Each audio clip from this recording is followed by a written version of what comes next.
चलिए अब बढ़ते हैं आगे। बात रोशनी एक्ट के हवाले से करते हैं और जम्मू कश्मीर में रोशनी एक्ट घोटाले मामले में जब से कार्रवाई शुरू हुई है तब से वादी के अंदर और जम्मू सूबे यानी दोनों प्रांतों के अंदर, दोनों डिवीजन के अंदर कार्रवाई चल रही है। और अब इस यूनियन टेरिटरी के अंदर अक्टूबर 2020 के बाद जो कार्रवाई तकरीबन 1 साल मुकम्मल हो चुका है, इसमें मजीद अब आगे बढ़ते हुए मुतलका हुकाम की तरफ से जिन लोगों ने रोशनी एक्ट के तहत फायदा उठाया है, जनूबी कश्मीर के शोपियां और रामबन जिले के अंदर जम्मू सूबे में दोनों जगह कार्रवाई हुई है और इन्हिदामी कार्रवाई की गई है डिपार्टमेंट की तरफ से।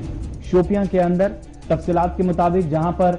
जो कुछ निजी इमारतें थी उनको मुनहदम किया गया, कुछ दुकानें थी और जो सरकारी जमीन थी उसको वापस लेने का अब जो सिलसिला था वो मजीद तेज कर दिया गया है। पहली जो ड्राइव चली है, बताया जाता है कि जो कुछ लोग थे रोशनी एक्ट के तहत जिन लोगों ने फायदा लिया था, अबमीरा हल्का जैनपुरा के अंदर जहां पर तकरीबन 15 कनाल के आसपास जमीन जो है सरकारी जमीन जिसको वापस लिया गया। इसी तरीके से सरकारी तर्जुमान के मुताबिक डिस्ट्रिक्ट मजिस्ट्रेट शोपियां सचिन कुमार की तरफ से भी हाई कोर्ट की डायरेक्शन के मुताबिक उनको हम लाते हुए एक बार फिर कार्रवाई की गई और स्टेट लैंड रोशनी एक्ट 2007 के तहत जिन जिन लोगों को दी गई थी, जहां पर ये कार्रवाई हुई है वहां पर न सिर्फ दुकानें बल्कि कुछ निजी इमारतें जो यहां पर तामीर की गई थी उनको भी गिराया गया डिपार्टमेंट की तरफ से। इसके अलावा बताया ही जाता है कि शोपियां के साथ साथ जिला रामबन के अंदर भी कार्रवाई हुई है। वहां पर भी रामबन डिस्ट्रिक्ट के अंदर इंतजामिया ने तकरीबन 4000 से ज्यादा कनाल सरकारी जमीन जो है, बताया जाता है कि सरकारी जमीन जिस पर कब्जा किया गया है और रोशनी स्कीम के ये लोग भी बेनिफिशरीज हैं, यहां पर भी कार्रवाई अब आगे बढ़ी है। इसी पर मजीद बात करने के लिए हमारे साथ इस वक्त senior news editor Syed Tajammul हमारे साथ बराह रास्त जुड़ चुके हैं। सैयद तजम्मुल, क्या कुछ मजीद तफसीलात हैं? दोनों अजला के अंदर कार्रवाई हुई है, कार्रवाई जारी है या फिर मजीद हम देखेंगे कि इसमें पेशरफ बाकी अजला के अंदर भी कुछ होने वाली है? कार्रवाई हुई लेकिन दोनों पहाड़ी और पसमानदा अजला में हुई। जब शहर से शुरुआत की गई थी तो उम्मीद थी कि शायद शहर श्रीनगर के आउटस्कर्ट्स यानी मुजफ्फराती इलाके उमहामा से शुरुआत की जाएगी,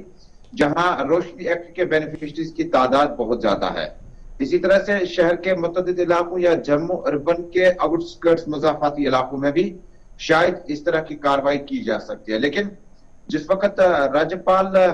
सत्यपाल मलिक मौजूद थे, उन्होंने उस वक्त इसमें अदालती अहकाम के बाद तहकीकाती अमल तेज किया और कहा था कि बहुत सारे लोग जो हैं, गरीबों को नहीं बल्कि अमीरों को रोशनी स्कीम से बहुत ज्यादा फायदा हुआ था। लेकिन उसके बाद इस ड्राइव को शुरू किया गया, इंतजामी कार्रवाई शुरू की गई और जो कि अदालती आलिया के अहकाम के मुताबिक अब ये जो जमीन है इसको रिट्रीव करना बड़ा लाजमी है,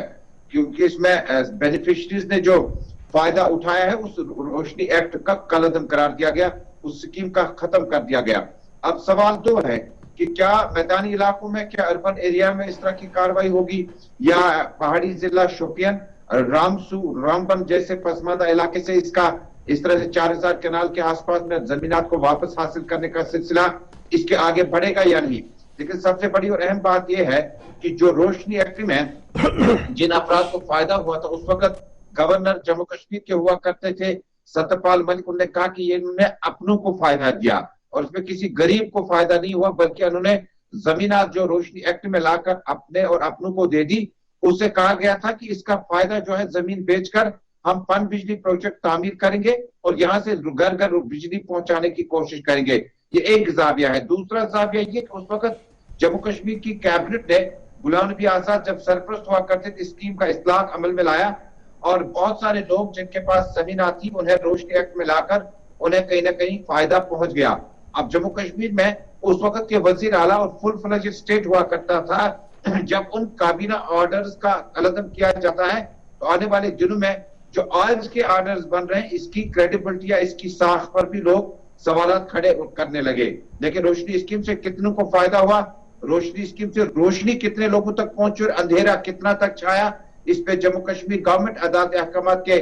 बावजूद जो अहकाम जारी किए गए अभी तक जमीनात रिट्रीव नहीं कर पाई। लेकिन हो सकता है कि दिसंबर के पहले महीने से शहर श्रीनगर और पहले हफ्ते से शहर श्रीनगर और जम्मू शहर से जो रोशनी एक्ट के तहत जमीन हासिल की गई उसको वापस हासिल करने के लिए दौड़ काफी तेज हो सकती है।